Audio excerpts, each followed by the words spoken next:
Meus irmãos, minhas irmãs, Deus seja conosco, louvado seja o nome dele. Para hoje, o terceiro vídeo acerca da prece de Cáritas. Nessa oportunidade, trataremos da parte final da primeira frase. Com música de fundo, tema do filme Os Miseráveis, baseado na belíssima obra do espírita Victor Hugo, executado pelo grupo norte-americano The Piano Guys. Gosto de lembrar que o espiritismo tem por alicerce a fé raciocinada. Entretanto, caríssimos, deve sê-lo antes da razão com os olhos da caridade. Assim, ao final da primeira frase, nós temos Mettez au cœur de l'homme la compassion et la charité, que em bom português brasileiro nos diz: coloque no coração do homem a compaixão e a caridade. Raciocinemos então essa frase. Meta, coloque ou ponde no coração do homem a compaixão e a caridade. Nesse momento final da frase, a benfeitora Cáritas roga ao Criador que se produza um fenômeno transformante na conscientização da humanidade.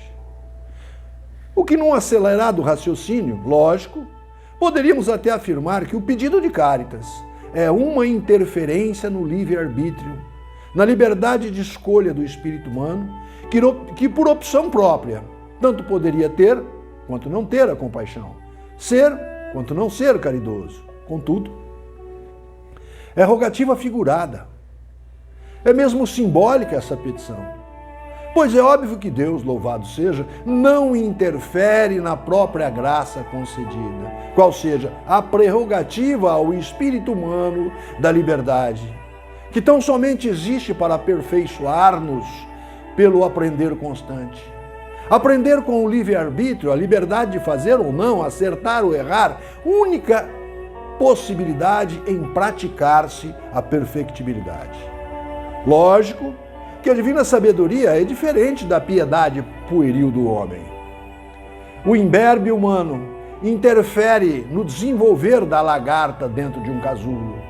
Quando a entende em sofrimento, tem na mente esse pueril humano que é misericordioso libertar essa lagarta, auxiliando-a no rompimento da própria crisálida. Assim sendo, essa interferência produziria uma borboleta antes teratológica que saudável. Houve aí uma interferência na perfectibilidade causada pelo desconforto pulpar metamorfoseante da lagarta em borboleta, o que permitiria ao maravilhoso Panampanã alçar voos, praticar maravilhosas acrobacias. Portanto, o espírito benfeitor dessa abnegada Cáritas, em sua rogativa ao Criador, roga-lhe a permissão para que haja ambiente propício ao espírito humano, com desiderato, conscientizar-se de que deva ser misericordioso, que deva ser caridoso, pois antes, este mesmíssimo espírito humano, ainda nessa rogativa, pediu forças para suportar os testes provacionais, pediu luzes para enxergar a verdade.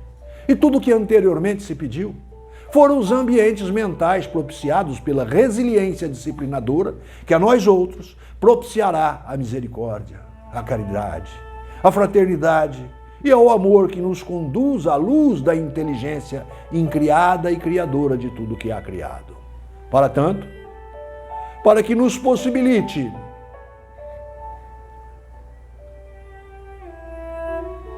a capacitação de receber a dádiva da conscientização propiciada pelo nosso Criador, Deus louvado seja, ofertou-nos Ele, o próprio Criador, um modelo como paradigma, um roteiro como exemplo. E qual é esse modelo e guia ofertado pelo Criador a nos orientar os passos claudicantes? Ninguém menos que o próprio co-criador de mundos, o demiurgo, o Excelsior Cristo Jesus de Nazaré, um espírito humano muito, muito, muito antigo, o maior e mais perfectível entre nós outros, os caminhantes erráticos dos muitos mundos, moradas do nosso Pai. Todavia, caríssimos meus, há que se indagar, o que é esse Jesus? E em reflexão, respondermos, ele, Jesus, o Cristo, é a própria caridade em si. Caridade ampla, geral e irrestrita, incondicional mesmo. Assim, entende-se e compreende-se que Jesus é a própria benevolência, como deve ser compreendida. Jesus é a própria indulgência ou compreensão para aceitar as vicissitudes ainda imperfeitas de tudo o que é perfectível.